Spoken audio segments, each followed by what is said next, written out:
Look, K-Mag, I know your contract's up at the end of the year, mate. You don't need to tell me. Yes, mate, I've read the comments. I know that a lot of people want you to stay. Look, mate, look, I agree. It would be a circus with Sargeant leading the team, but... Look, national referendums haven't worked that well recently. What if we do a poll?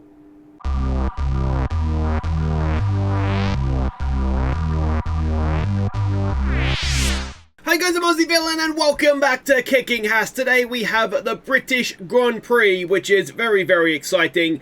And we have a few decisions that need to be made, mostly regarding Kevin Magnussen. Now we can see here we are third in the Constructors' Championship.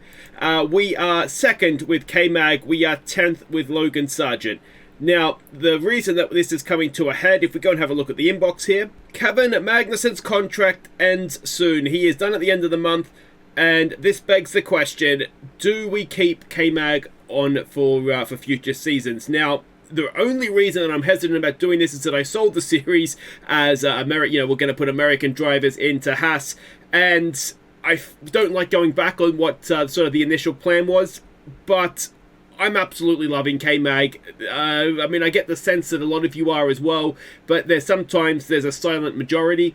So what we're going to do, there's a poll up on the community tab of the channel. If there's not one, just someone send me a polite nudge to get it up there. And it's just going to be a diplomatic, do we keep K-Mag or not? Now, the reason that I say this is that we've seen Sargeant is struggling. Now, we will definitely keep Jack Crawford on as the reserve driver. The question will be whether or not he gets into the car. It's sort of a straight vote, really, between Jack Crawford and Kevin Magnussen. Who will drive the number 2 Haas next year? Sargeant will be around in the number 1 car. So, yeah, make sure you go and vote in that poll, and we'll give it a week or so, and we'll have to make a decision at the summer break, I guess, was where we'll decide if K-Mag is going to stay in the car for next season or not. So yeah, we'll see what you guys suggest we do. Now, a couple of things that have happened involving the cars, and that is that we've had our new development period. So you can see over here we've got new suspension and a new rear wing coming. Now, this is going to take us through to the summer break. We will make a decision then, I think, whether we turn our attention to next year's car.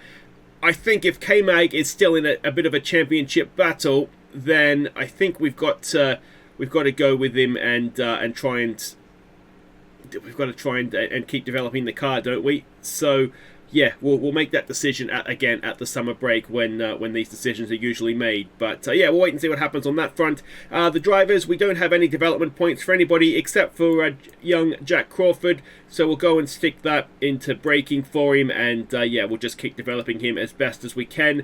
Now, there was a little bit of comments about the last race in Sargeant. Now, adaptability is basically, you can see the ability to adapt to poor weather on track. He's very bad.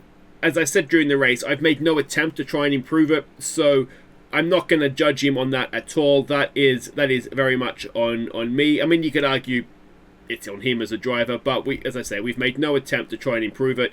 So maybe that's something we do need to do if he and when he does stay on. So we'll wait and see anyway. But yeah, that's the reason that he struggled so much in a wet track that was sort of going a little bit back and forth as well between wet and intermediate tyres. So yeah, I'm willing to overlook that one in terms of him as a driver, but he's still got the summer break to be in that top 8, or else he will be on his bike.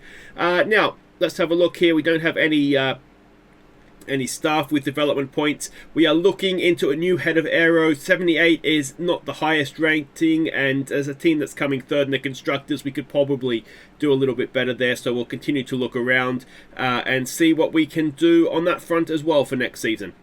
So this brings us to the race, and perhaps unusually for the British Grand Prix, it's going to be sunny.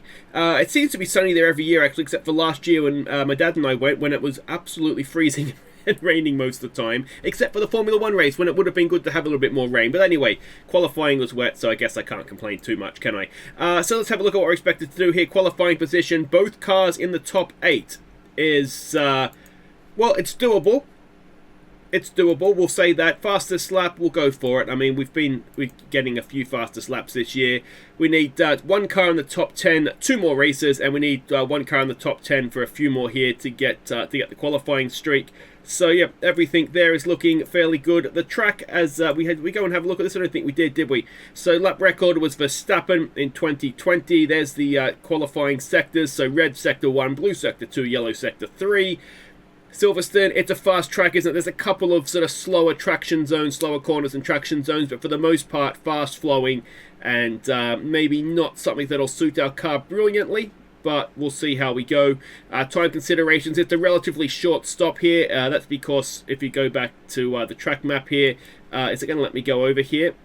You can see, where are we here? When you come into the pits, you sort of come in here, so you miss out this section of the track. So that's why it's a short pit time. So that bodes well. If there's a safety car, 8-second loss. You're gonna want to stop, even if you don't need to. I would suggest. Expected strategies. It's either a 2-stop or a hard medium 1-stop. So we'll see how we go on that front. The hard tire is what's that? Not that much slower. What's that? Half a second or so. 0.6 a lap slower than the soft. So a late race safety car. Do we stop for a soft tire? It's probably it's not worth doing, is it? Last year, K-Mag 6th, Sargeant 9th. Let's hope we can get a double points finish here. And historically, we can see Hamilton, Leclerc, and Verstappen have been the winners. So again, let's hope that we can maybe get a Haas up into that list there. But that will get us pretty much now to the race weekend. So let's go see where we go how we do, I should say, in Silverstone. So confirmation of the weather, clear skies for practice and cloudy for race and qualifying. So I'll go and do this free practice, and let's hope we nail the setup and get ourselves right at the top of this field. Okay, welcome back. Free practice is done, and it's gone quite well. Now, a reminder, we have old engine and gearbox and stuff in the car. So FP1, we had Sargeant up there in 13th, Crawford in 20th, though on a hard tyre for his best time, so that explains that to a point.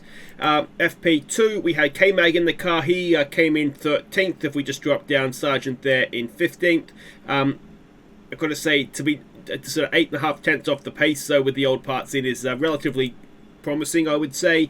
And then FP3, again, we can see K-Mag in 14th, 17th for Sargeant, and so that is all absolutely fine. If we go and have a quick look, though, look at this, 100% setup, 99% setup. We'll throw the new parts back on the car. Q1 should be no problem, so I'll go and hopefully see you through that one very, very, very quickly. Okay, well, I didn't want to have to be doing this. K-Mag is in a little bit of trouble here. Now, he locked up. He has damaged his underfloor, and we find ourselves down in 12th, only a couple of tenths inside. So Sargeant's absolutely fine, or he should be absolutely fine. K-Mag's only done a not a personal best first sector. Guan Yu Zhou is out of qualifying behind us. There's not a whole lot of green there, but yeah, I mean, the thing is with K-Mag, we're not going to be able to replace his underfloor during qualifying. So he's done a bit of a Logan Sargeant here. He's used up 2 sets of tyres already. Multiple cars have crashed in Sector 1. Now, is that going to be coming up here? I think we're okay. Because, yeah, look at all the debris on the track there. So, K-Mag's lap is ruined. But it's going to be okay. So, Sargeant goes through in 9th. K-Mag 14th. Yeah, Albon in the Alpha being eliminated is maybe a little bit of a surprise, but K-Mag is definitely going to be struggling to get through Q2 here. Alright, now actually, we've been able to replace the underfloor in between the 2 qualifying sessions, which is really doesn't happen. It takes longer than that, so we've got away with that one. Sargeant, though, is sitting in 10th here. Now, you set of tyres on both cars for the first run, so we should be quicker just for fresh rubber. Both cars have done a green first sector. K-Mag's up in 4th, in case you hadn't noticed that. And yeah, well, can Sargeant keep himself in qualifying here? There is a lot of green behind him there. Sonoda's out of qualifying. So is Sargeant as things stand, as Russell pops himself up to 4th. He's done a green second sector. He's now in 12th. Vettel is taking a penalty, so he'll go ahead of him, but he's down to 13th now.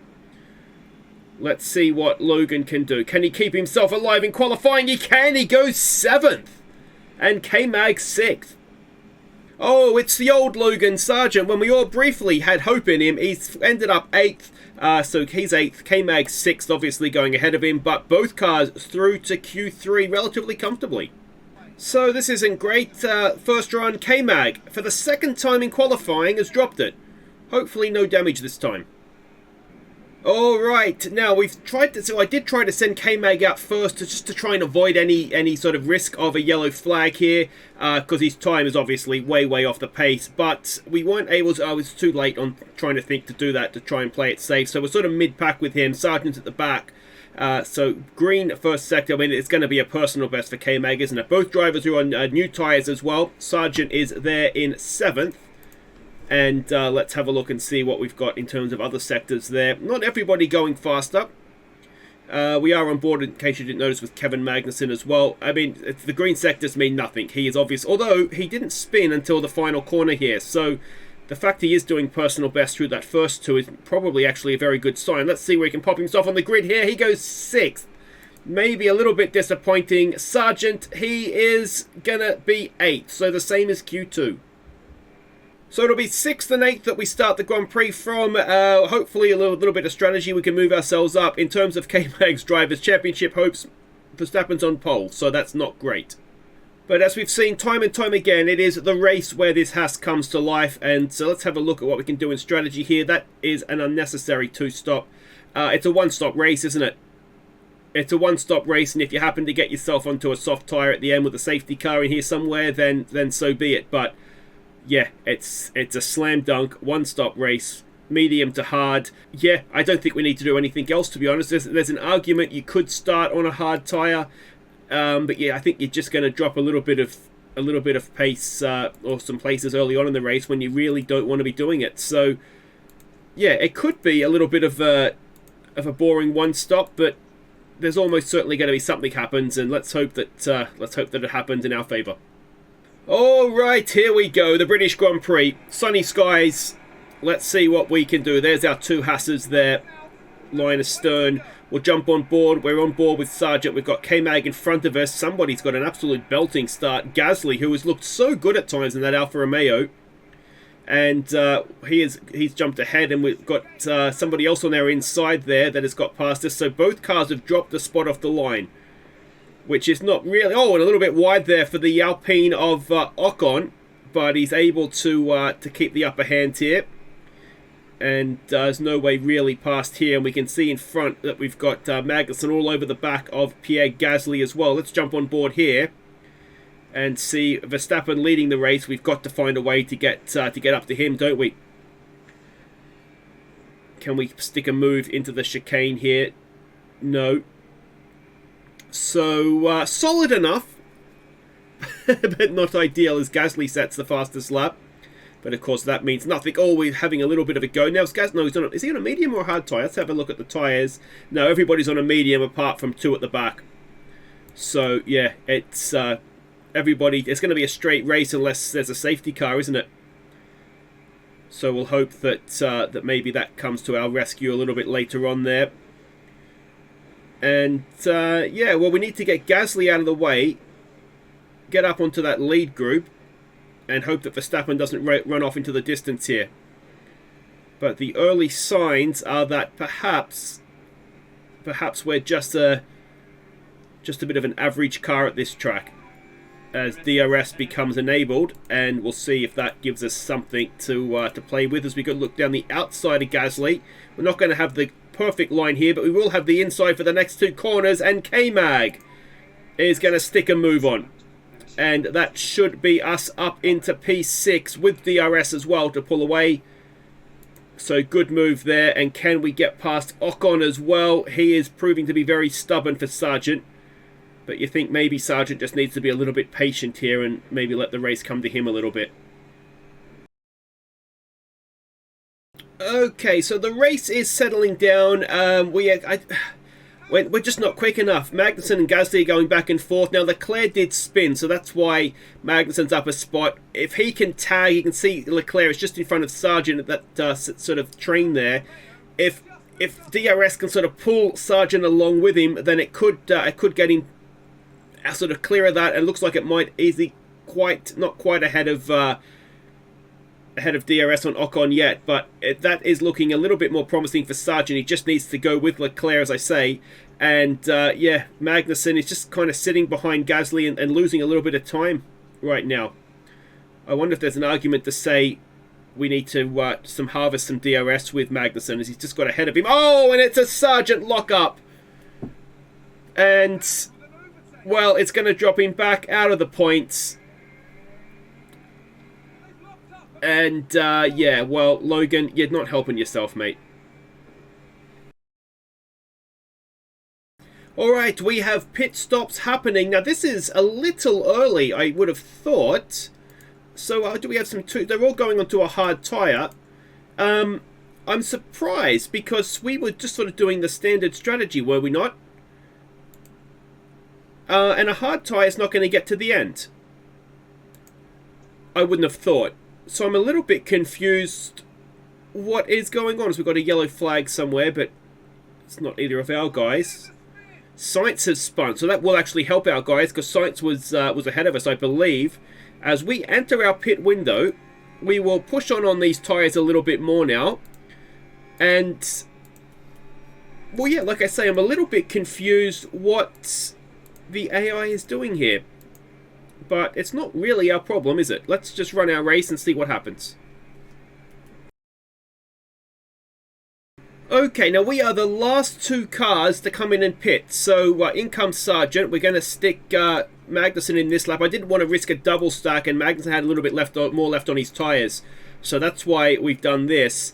Yeah, like I say, I'm confused how this is now going to play out. I don't see how the hard tyres are going to get to the end when, well, we were sort of a little bit struggling ourselves to get them there. So Sargeant's come out next to Norris, which is kind of where he was before the stops after his little incident. So, yeah, that's no different there. So he hasn't really lost out.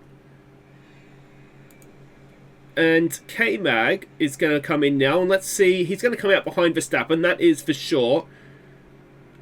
Is he going to stay ahead of Leclerc and Gasly, which is kind of his battle beforehand? You would suspect not. They should have undercut him. But it's a good stop. 2.7 seconds. Let's see where we come out. That's Gasly there. So we've lost out a little bit. But given tyre life, I'm genuinely interested to see how this plays out. I don't know what's going to happen, and usually you have an idea what's going to happen, and I just don't see. I mean, our tyres are going to get there, but you know,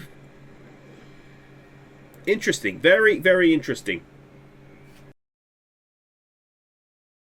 Okay, so I'm thinking, as it is, Sargeant's not going to score any points because he's just trundling around. He's not really making ground on anybody. So we are going to really, really push him on. He's probably going to spin, but we're going to look to make an extra stop with him. New fastest lap for K-Mag, so he's starting to come to life here. But K-Mag's going to go put our set of softs on and go to the end, and we'll see if that launches him into some sort of contention.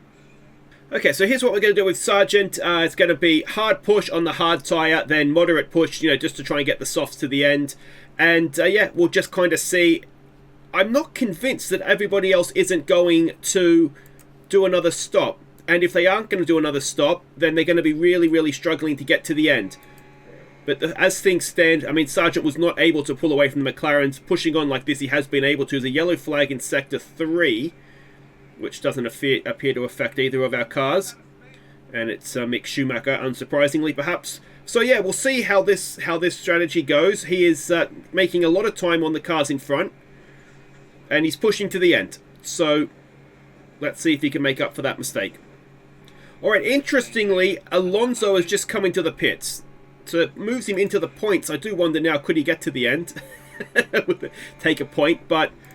We'll stick with this because I think there might be more points for him. Well, how much faster is he going? 1:29.5 compared to... So he's a second a lap faster. for the next 20 laps, he's going to make up the pit stop at least. So yeah, it might work out for him if he can keep the pace up.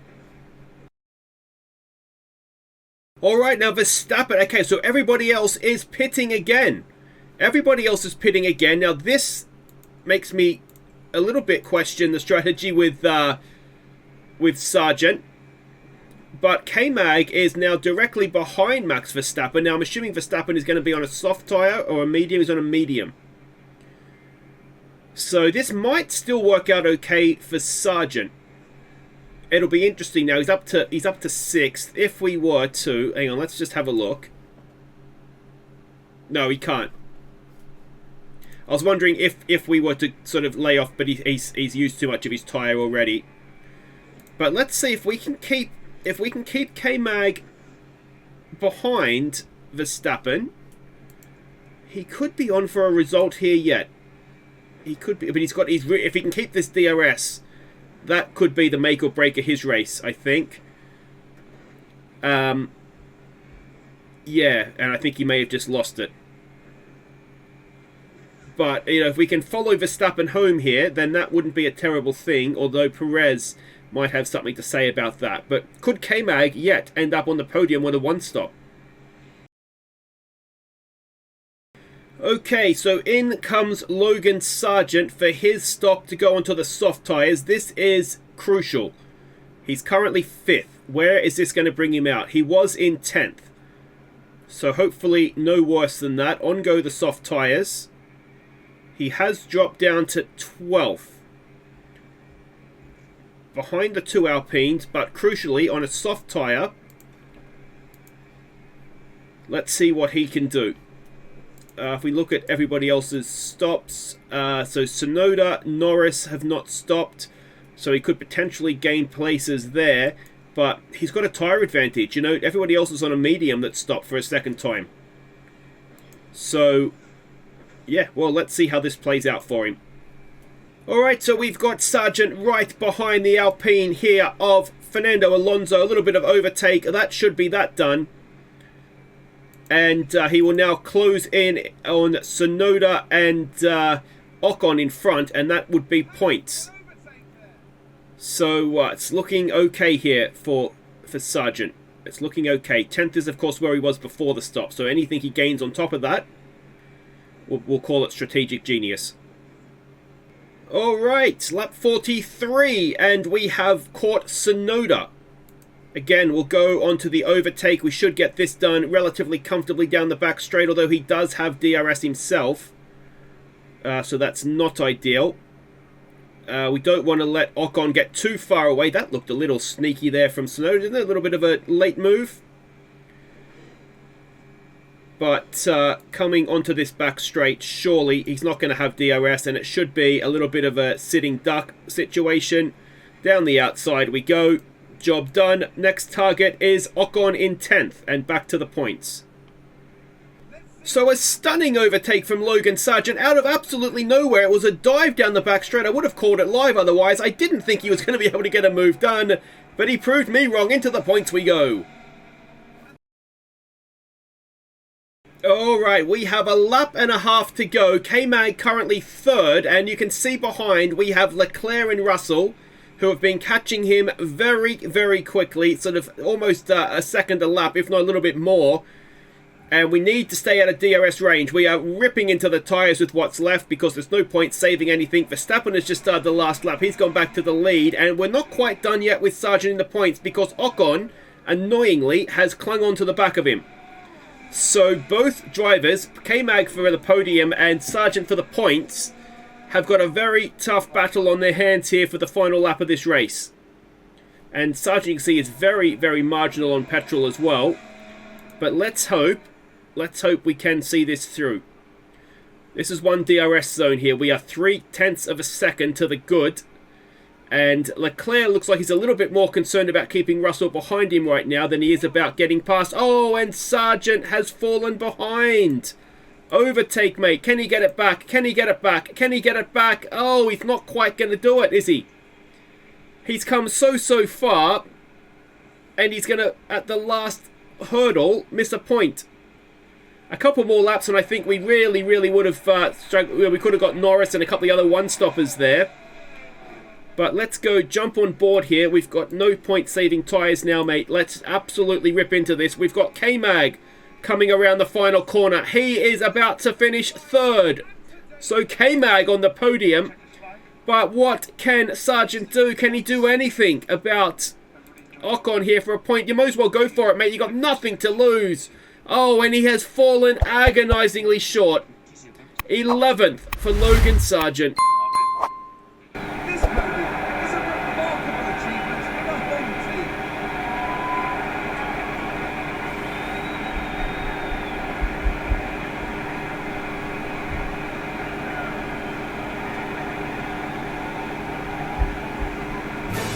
Had a very impressive race, really delivering for the pressure control.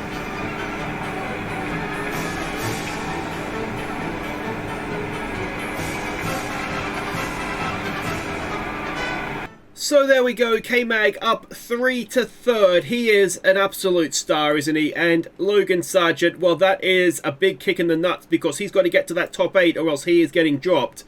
And yeah, well, it's not looking good for him, is it? But Verstappen extends that lead on K-Mag. We really need Verstappen to have a DNF, don't we? Particularly if it's a race that we can then go and win. Sargeant stays 10th, but that gap to 8th is a further 10 points away from him now, and it's almost getting to the point where he can't do it, isn't it? The constructors, we just about held the gap there to Mercedes and Ferrari as well. Red Bull continued to look as though, although actually Ferrari was ahead of them, so I tell a lie there. That's not necessarily done and dusted. But guys, that is it for today. If you have enjoyed that, make sure you hit thumbs up. Don't forget to subscribe if you're new. And I believe the next race is Austria, so I'll see you for that one. And yeah, we'll stick a development point into Logan Sargeant. And don't forget to go vote in the poll. Do we keep K-Mag for another year? It's looking as though Sargeant might not get to the top 8. Do we keep him to the end of the year? Has he shown enough? I don't know. You guys let me know in the comments. Take care.